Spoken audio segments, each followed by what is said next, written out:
They told you to build fast, scale hard, and chase visibility. But what if everything they taught you about success is the reason your business won't last? What if making money quickly is the very trap that's keeping you from leaving the legacy God called you to build?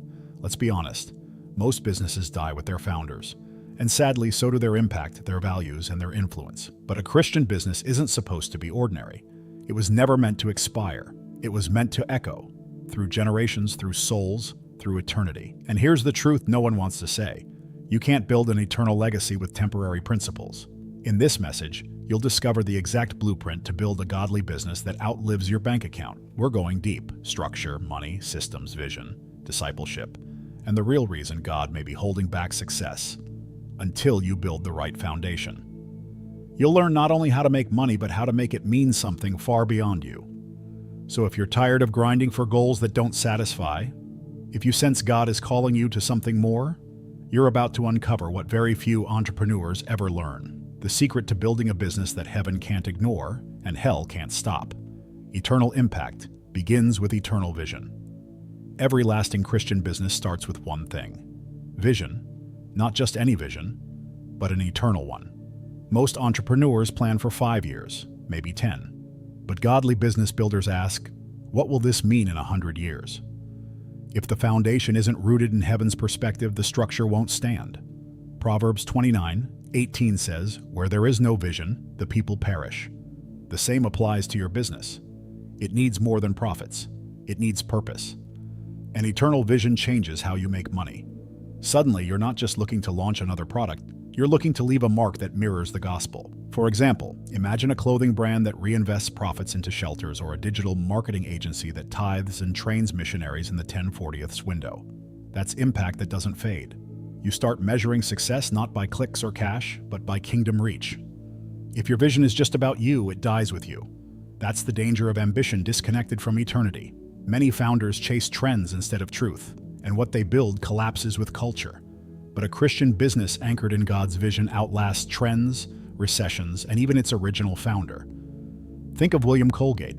His soap business still exists, but more than that, his tithing legacy continues to fund ministries worldwide.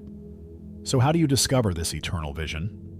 It begins with prayer, fasting, and asking God not just what you should build, but why. That why becomes your compass when sales dip, when the team is tired, and when culture mocks your standards. And just when you're anchored in that eternal vision, you'll realize there's something even more dangerous than a business without vision. A business that makes money, but loses its soul. Money is a tool, not a trophy. Money is not the goal of a godly business. It's the servant. When money becomes the trophy, pride takes the seat where purpose was meant to sit.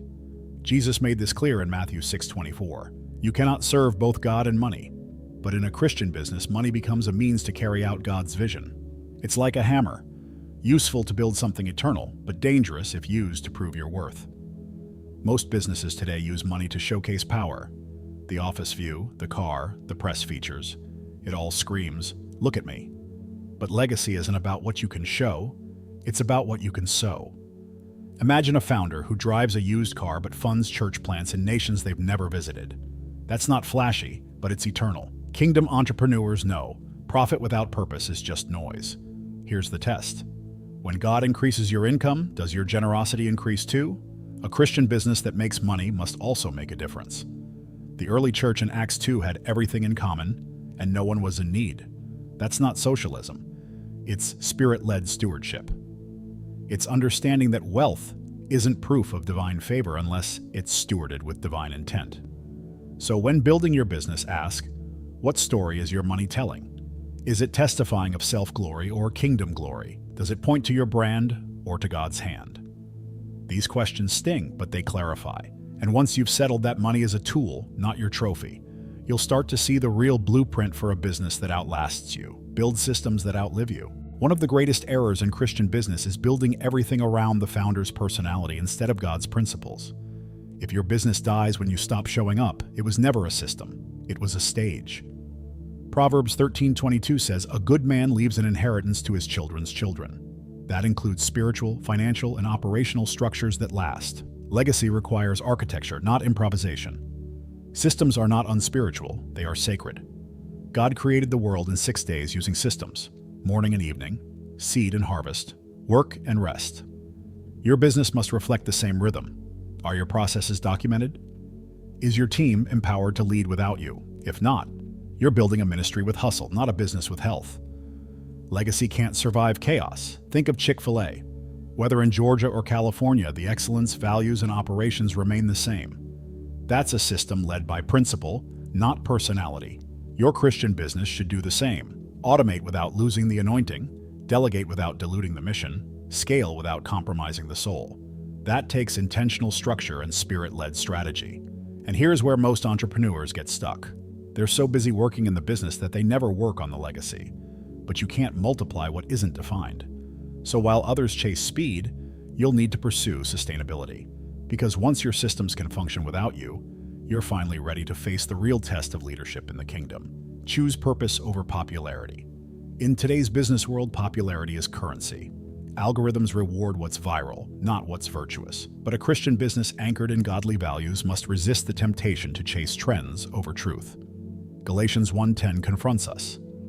Am I now trying to win the approval of human beings or of God? A godly business doesn't bend to culture. It sets a standard for it. When purpose drives your business, you'll sometimes walk alone. You might lose followers, miss out on brand deals, or even get labeled too intense. But that's okay. Noah was mocked too, until the rain came. Real impact isn't always celebrated. Sometimes it's criticized, but popularity fades fast. What remains is the legacy built on conviction, not convenience.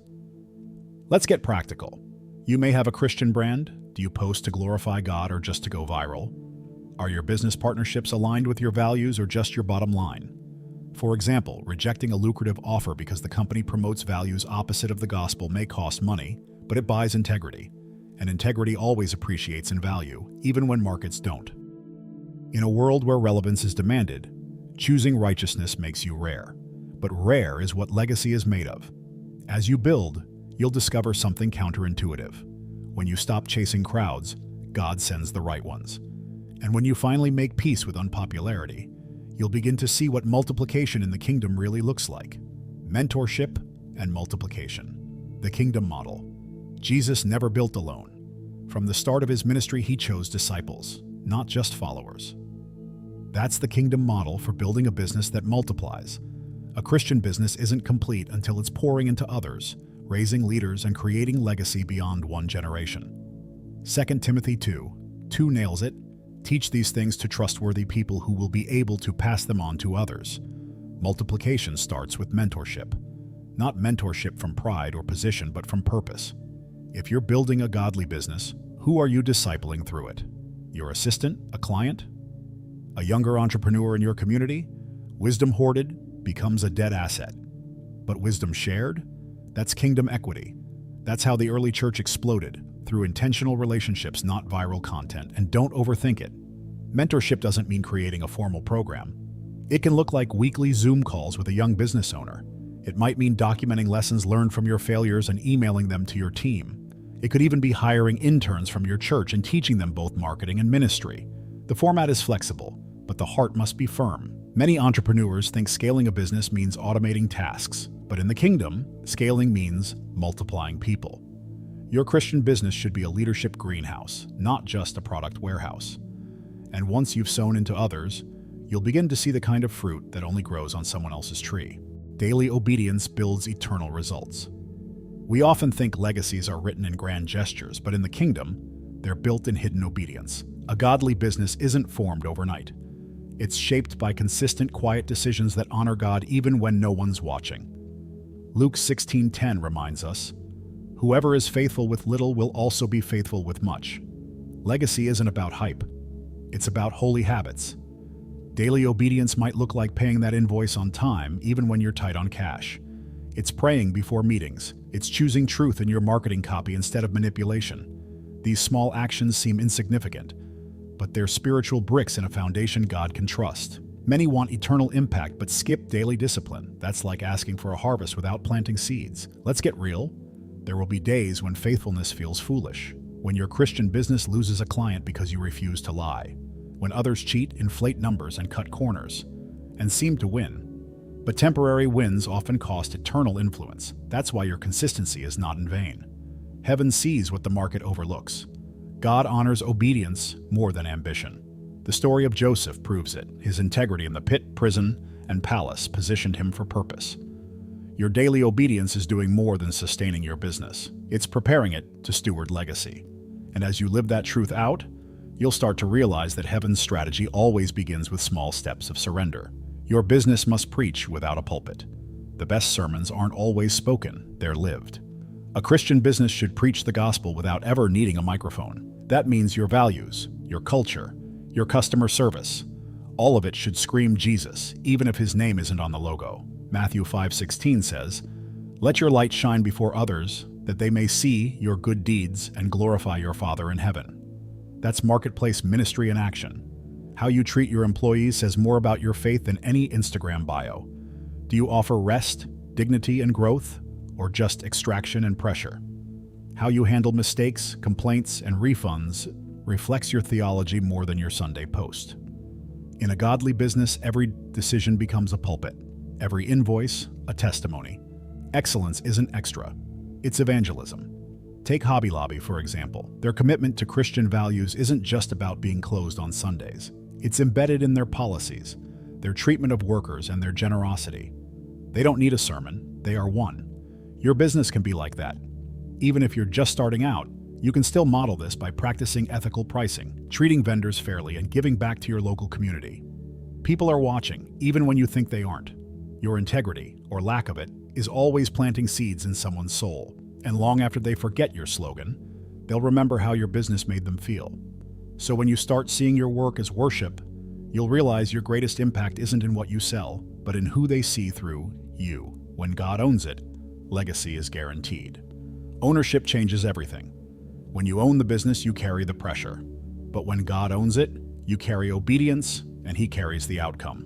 Psalm 24:1 declares, "The earth is the Lord's, and everything in it." That includes your Christian business.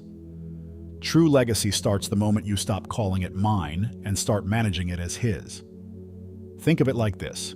When you drive a rental car, you're careful because you know it's not yours. That same mindset applies to kingdom stewardship. You don't cut corners because it's not your name on the line, it's God's. This mindset shifts how you spend money, how you hire, and even how you scale.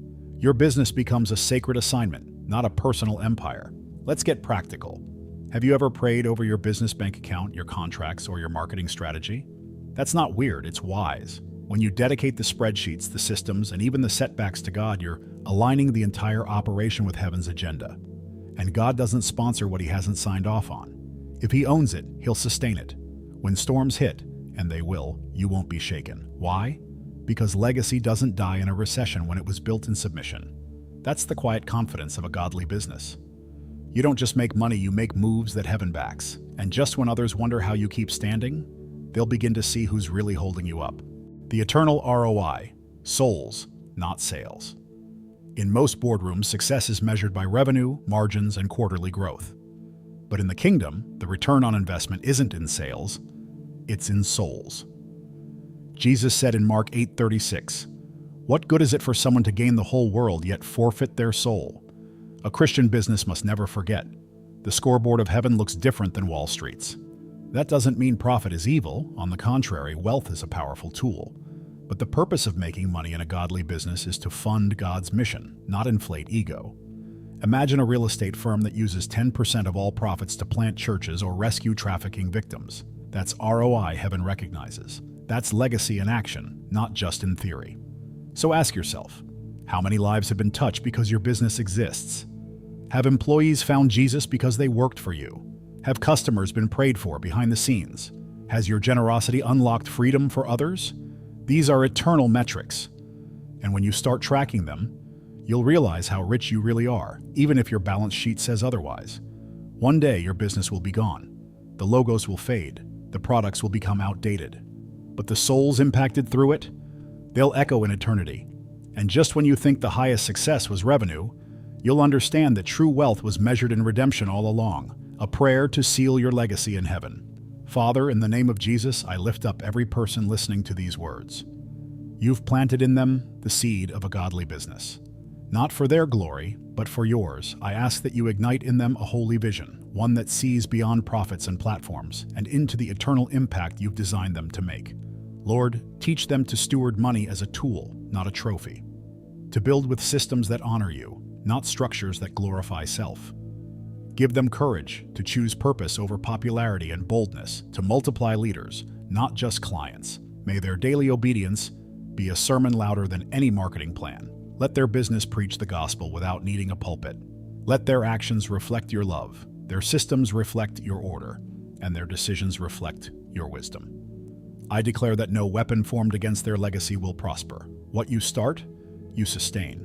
What you own, you protect. What you breathe on, you multiply. Seal this business with your presence. Stamp it with your favor. Align it with heaven's economy.